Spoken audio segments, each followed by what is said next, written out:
नमस्कार दोस्तों, स्वागत है आप सभी का एक बार फिर से। सुबह के बज चुके हैं 6।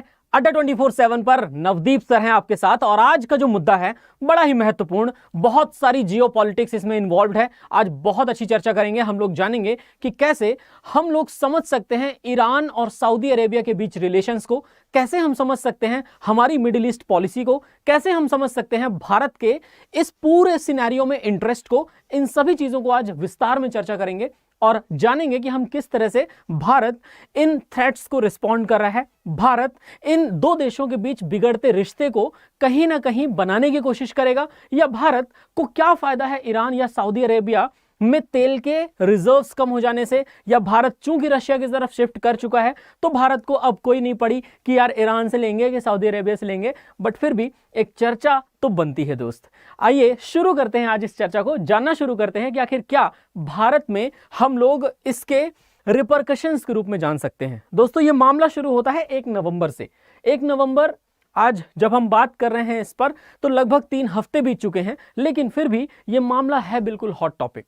द वॉल स्ट्रीट जर्नल, जिसके बारे में हम हमेशा बात करते हैं कि अमेरिका का काफी ट्रस्टेड न्यूज़पेपर है, इसने एक रिपोर्ट पब्लिश की और इस रिपोर्ट में कहा कि सऊदी अरब को ईरान की तरफ से थ्रेट्स मिल रहे हैं कि सऊदी अरब पर ईरान अटैक कर देगा।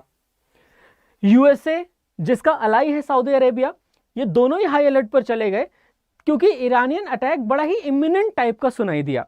और आखिर इसके पीछे क्या क्रोनोलॉजी है या क्या कहानी है, ये भी तो हमें समझनी होगी। तब जाकर के हम अच्छे तरीके से समझ पाएंगे आखिर ईरानियंस क्यों ऐसा करना चाहते हैं कि वो सऊदी अरब पर अटैक करना चाहते हैं। दोस्तों, अगर इस पूरी की पूरी कहानी को एक बार हम हिस्टोरिकली देखें ना, तो यहां आप CNN के पॉलिटिक्स की न्यूज भी देखोगे। US and Saudi Arabia concern that Iran may be planning attack on energy infrastructure in the Middle East. अब आइए इस नवंबर 1 की न्यूज का थोड़ा एनालिसिस करें और फिर प्रेजेंट डे पर हम लोग आए।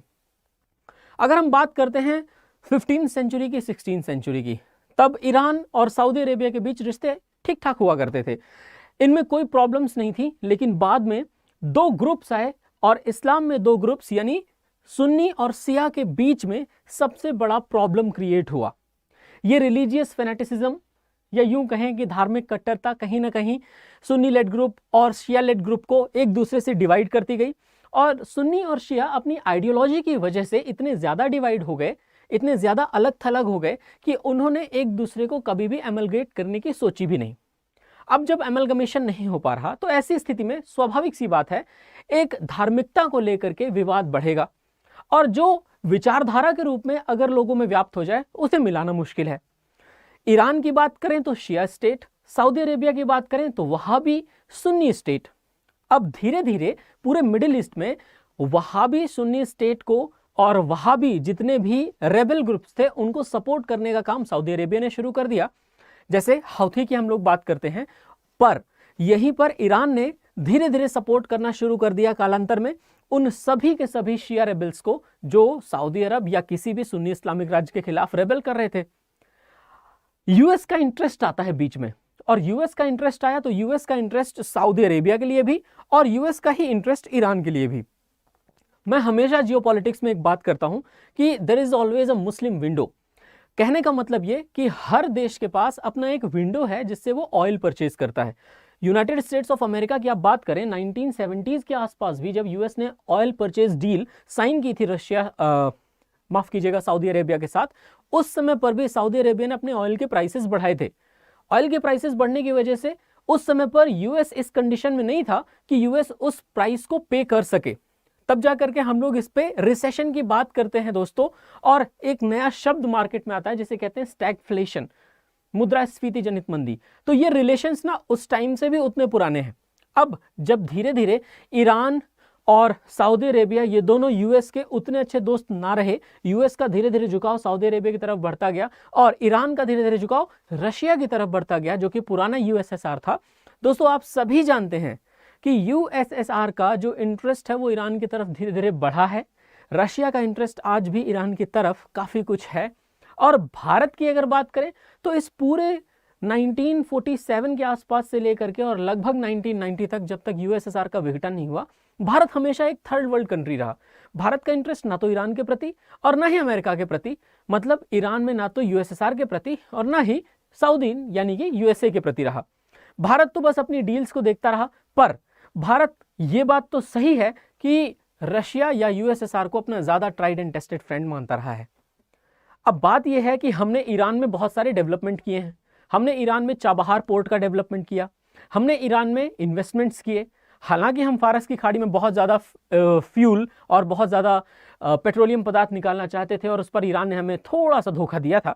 लेकिन थोड़ा सा धोखा या बड़ा सा धोखा, ये हमेशा बात ऑस्ट्रेलिया जैसी ही लागू होती है कि मालाबार की एक्सरसाइज में हम उसे शामिल इसलिए नहीं कहते क्योंकि वो चाइना से डर गया था। ये सब कहानियां जियोपॉलिटिक्स में अलग अलग तरीके से आती ज़रूर हैं, लेकिन मुद्दा ये है कि ईरानियंस, जिसमें अभी हाल ही में एक बहुत बड़ी घटना घटी थी और बहुत बड़ी घटना में इस महिला को आप देख रहे हो। आपको ना ये महिला के बारे में थोड़ा बताना है मुझे, आपको नाम कमेंट करना है, ये महिला कौन है। इस महिला को हिजाब मामले में दोस्तों जेल में रखा गया और जेल में रखने के बाद अचानक से इसकी जेल के अंदर मौत हो गई। ये सारा का सारा मामला इस महिला से शुरू होता है और इस महिला के जेल में मृत्यु होने के बाद वहां पर प्रोटेस्ट शुरू हो गए, धरने शुरू हो गए और ये धरने आगे चल करके कुछ इस तरीके से बढ़े कि लोग सीधे सीधे ईरान स्टेट के खिलाफ होने लगे। अब आप सभी को पता है ईरान में धरने प्रदर्शन तो इस समय पर चल ही रहे हैं और एंटी हिजाब जो एक फेमिनिस्ट फोर्सेस हैं, वो एंटी हिजाब फेमिनिस्ट फोर्सेस वहां पर काम कर रही हैं। यहां पर आप देख पा रहे हो हुसैन सलामी को, ये ईरानियन आर्मी के जनरल, और इनका don't slap the security forces who are defending you in the face. ये एक बहुत ही मजबूत स्टेटमेंट आता है और ये बहुत ही मजबूत स्टेटमेंट इन्होंने इसलिए ही दिया क्योंकि इन्हें पता है कि इस टाइम पर पब्लिक हमारी आर्मी के भी अगेंस्ट है। दोस्तों, हुसैन सलामी की अगर बात हम थोड़ा सा आगे चल करके भी देखें तो आप देख पा रहे हो कि इस पूरे वर्ल्ड सिनेरियो में यहां पर आपको बीचों बीच दिखता है सऊदी अरब और यहां पर ईरान। अब ईरान और इराक और सऊदी अरब, ईरान और सऊदी अरब के बीच में अगर कोई है तो वो इराक है। और आप लोगों ने देखा है कि ईरान को बहुत ज्यादा प्रॉब्लम हुई है इराक में रहने वाले कुर्दिश ग्रुप से। कुर्दिश उन लोग हैं जिन पर ईरान लगातार अटैक भी करता रहा है, तो कहीं ना कहीं ईरान के अटैक्स ऑलरेडी उसके पश्चिम दिशा की ओर हो ही रहे हैं, जो कि इराक पर बेस्ड बहुत सारे ग्रुप्स हैं। और ऐसे में सऊदी अरेबिया, अगर ईरान सऊदी अरेबिया के ऊपर अटैक करे और सऊदी अरेबिया उसे रिपेल करने की कोशिश करे तो ये भी एक कंडीशन बहुत ही खराब बनेगी और पूरा का पूरा ये मिडिल ईस्ट जो स्तर है ये पूरा का पूरा गड़बड़ हो जाएगा। बात करें यमन की, बात करें ओमान की, बात करें जॉर्डन की या सीरिया की या इराक की, इन सभी के माध्यम से आखिरकार छद्म युद्ध तो हो ही रहे हैं, प्रॉक्सी वॉर्स तो चल ही रहे हैं। ऐसा नहीं है कि सीधे सीधे इन्वॉल्वमेंट हो गया है दोनों कंट्रीज का, पर इन दोनों कंट्रीज के अपने अपने सपोर्ट रेबल्स, सपोर्ट ग्रुप्स तो एक्टिव हैं ही और वो लड़ाई कर रहे हैं यहां पर। कुल मिलाकर के बात लास्ट में यहीं पर आकर के टिकती है कि अगर ईरानियन अथॉरिटीज ऐसा करने का सोचती हैं तो उनको मिलेगा क्या, या अगर हम बात करें कि आगे चल करके ऐसा कुछ होगा दोस्तों तो उससे निकल करके क्या आएगा। ये आप देखिए एक स्टेटमेंट है और ये स्टेटमेंट बड़ा ही डिप्लोमेटिक किस्म का है सऊदी अरेबिया की तरफ से। We are concerned about the threat picture, we remain in constant contact through military and intelligence channels. The Saudis, said a National Security Council spokesperson, we will not hesitate to act in the defense of our interest and partner in the region. ये Saudi Arabia की statement है। अब बात ये है दोस्तों कि जब ये सब कुछ थ्रेट वेट वाली बात हो रही थी, सब कुछ अटैक वटैक वाली बात हो रही थी, अचानक से ईरान ने डिनाई कर दिया, नहीं हमने ऐसा कुछ नहीं कहा है, ये वॉल स्ट्रीट जर्नल की जो रिपोर्ट है, ये वॉल स्ट्रीट जर्नल की रिपोर्ट पूरी तरीके से फर्जी है। हम तो कोई भी 1 तारीख से 48 घंटे के अंदर अटैक प्लान करने की बात भी नहीं कर रहे। ईरानियन अथॉरिटीज के डिनाई करने के बाद ये एक बड़ी ही अजीब किस्म की सिचुएशन पैदा हो गई है और इस सिचुएशन के बारे में दोस्तों आप लोगों का क्या कहना है उसके बारे में ज़रूर मुझे बताइएगा। आप लोगों के लिए क्वेश्चन है कि बताइए इस समय पर who is the president of Iran, Iran के राष्ट्रपति कौन है, ये क्वेश्चन आप लोगों के लिए छोड़कर जाता हूं। और दोस्तों साथ ही साथ अगर आप अड्डा 24/7 पर कोई भी कोर्स परचेज करना चाहते हैं तो आप यूज़ करें कोड Y637 बैचेस के लिए और Y637S बुक्स और टेस्ट सीरीज के लिए।